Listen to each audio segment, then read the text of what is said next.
여호수아 4장 22절에서 24절의 내용을 가지고 설교를 준비하면서 제목을 정할 때 많은 고민을 하게 되었습니다. 경계선으로 할까? 한계선으로 할까? 그리고 용어적 차이가 분명히 있겠지만 저는 이렇게 이해하고 설교 제목을 정했습니다. 경계선은 넘지 말아야 할, 반드시 지켜야 할 선이라면 한계선은 넘어서 극복할 수 있는 선이라고 말입니다. 인생을 살다 보면 우리에게도 넘지 말아야 할 경계선이 있고 반드시 넘어야 하는 한계선이 있는 것 같습니다. 여러분들은 어떠세요? 어떤 경계선이 있고 한계선이 있으세요? 넘지 말아야 할 경계선을 넘으면 인생의 위기가 찾아올 것이고, 믿음을 가지고 한계선을 넘는다면 우리에게 허락하신 하나님의 축복의 약속을 얻게 될 것입니다. 신명기를 읽다 보면 우리가 넘지 말아야 하는 경계선을 맞이하게 됩니다. 이 경계선은 타협의 여지가 없습니다. 반드시 지켜야 할 선입니다. 좀 더 쉽게 말해 십계명과 안식일 제도입니다. 그 선을 지킬 때 우리는 복의 통로로 승승장구의 삶을 살아갈 수 있습니다. 또한 그 명령은 우리의 유두리를 허용하지 않습니다. 그러나 그 선을 지키지 않을 때 우리는 고통과 절망의 삶을 경험할 것입니다. 그리고 그 복과 고통은 단순히 인생의 풍요를 말하는 것이 아니라 하나님의 간섭하심을 말합니다. 그러니 하나님의 간섭하심이 있으면 우리에게는 복인 것이고, 하나님의 간섭하심이 없으면 저주인 것입니다. 그래서 성도에게 고통과 절망이 단순히 저주가 아닌 것은 우리의 삶을 해석하게 해주기 때문입니다. 그래서 성도에게는 고난이 축복이라는 말이 있는 것 같습니다. 이것을 통해 우리의 삶이 그리스도 안에서 해석이 되기 때문입니다. 또한 우리의 삶이 가지치기가 되어 더 정결하게 하나님의 자녀로 세워지는 것입니다.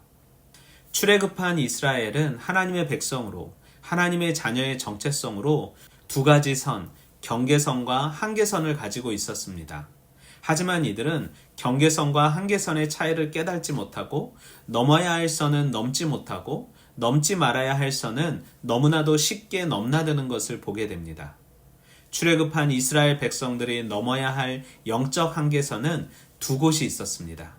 첫 번째 한계선은 홍해였습니다. 하지만 이스라엘은 우리의 매장지가 없어 이곳으로 끌고 왔냐며 원망하며 애굽으로 돌아가자 외칩니다. 그러나 하나님은 그들의 완악한 마음을 눈감아 주셔서 모세가 바다 위에 손을 내밀자 큰 동풍이 밤새도록 바닷물을 물러가게 하심으로 한계선인 줄 알았던 곳을 건너가게 됩니다. 이 한계선은 이들의 공로, 이들의 믿음 때문에 극복한 선이 아니라 오로지 하나님의 은혜였고 하나님의 간섭하심이었습니다. 그러나 그들은 두 번째 한계선인 바람 강야, 가데스에서 좌절하게 됩니다. 그들은 넘어야 할 한계선을 경계선으로 생각하여 넘지 못하므로 40년의 시간을 광야에서 보내게 됩니다. 이스라엘은 넘어야 할 선과 극복해야 할 선을 정확히 구분해야 했습니다. 그리고 다시 한번 40년을 광야에서 보낸 만나 세대들이 극복해야 할 한계선을 만나게 됩니다. 이스라엘이 맞이한 마지막 경계선은 바로 요단강이었습니다. 요단은 요단 동편과 서편을 구분짓는 강으로 하나님께서 말씀하신 약속의 땅, 젖과 꿀이 흐르는 가나안 땅인 요단 서편으로 이들은 40년의 광야 생활을 마무리하며 요단을 건너갑니다. 또한 요단 맞을 준비를 하며 요단강 도하 준비를 합니다. 그리고 이전과 달리 요단강을 건너기 위해 하나님은 특별한 섭리인 동풍이나 자연현상이 아닌 언약궤를 맨 제사장들을 사용하십니다.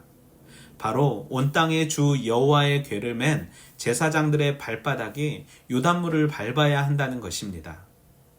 즉 하나님의 말씀을 가진 자들이 먼저 하나님의 말씀에 순종하여 한계선을 넘어야 비로소 기적은 일어나게 된다는 것입니다.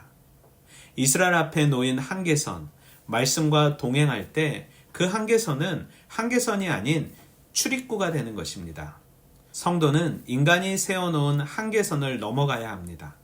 그 선을 넘어야 비로소 우리에게 허락하신 약속을 잡기 위한 출입구가 열리게 됩니다. 인생의 한계선을 만나셨나요? 도저히 넘지 못하고 좌절하게 만드는 것. 우리가 넘어야 하는 이유는 그 선을 넘어야 우리는 비로소 하나님의 뜻을 알게 되기 때문입니다. 그래서 성경은 계속해서 두려워 말라, 담대하라, 내가 너와 함께하리라 말씀하십니다. 계란이 스스로 알을 깨고 나오면 병아리가 되지만 타인에 의해 깨지면 후라이가 될 뿐입니다. 하나님은 우리를 후라이 인생, 죽은 인생이 아닌 생명으로 성장할 수 있는 생명의 존재로 만드셨습니다. 그러니 세상이 그어놓은 한계선을 넘어가야 합니다. 그리고 우리가 그어놓은 경계선은 한 가지뿐입니다. 바로 하나님을 떠나지 말고 하나님만 경외하는 삶입니다. 우리가 넘어야 할 한계선은 세상이 그어놓은 좌절의 선, 절망의 선입니다. 우리 앞에 세상이 그어놓은 수많은 한계선을 믿음으로 극복하길 소망합니다.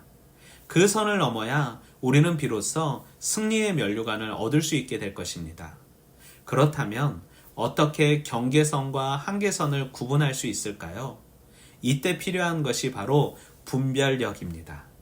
분별력은 선과 악, 넘어야 할 것과 넘지 말아야 할 경계선과 한계선을 깨닫게 합니다.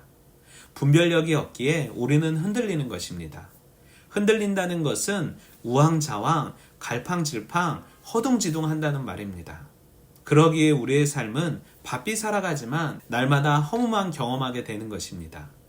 우리에게 분별력이 필요한 이유는 우선순위를 결정하기 위해서입니다.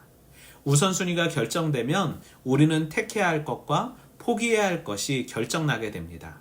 아니, 중요한 것부터 그렇지 않은 것들을 줄 세울 수 있게 됩니다. 그러면 우리는 선택과 포기가 자유로워질 것입니다. 그렇다면 분별력은 어디서 오는 것일까요? 바로 말씀입니다. 여호와를 아는 것이 지식의 근본이요 지혜의 근본입니다. 그러기에 말씀이 우리의 삶의 한계선과 경계선을 결정해 준다는 사실을 우리는 반드시 기억해야 합니다. 그래야 험난한 세상, 갈팡질팡할 수밖에 없는 세상에서 분별력을 가지고 우선순위를 결정하여서 전진할 수 있게 되는 것입니다. 우리 삶의 한계선은 뛰어넘고 하나님으로 인해 결정된 경계선은 꿋꿋이 지켜남으로써 혼란한 세상 가운데 하나님만 붙잡고 사는 풍성함이 넘치는 하나님의 백성 되길 소망하고 축복합니다. 말씀으로 한 주도 승리하세요. 화이팅!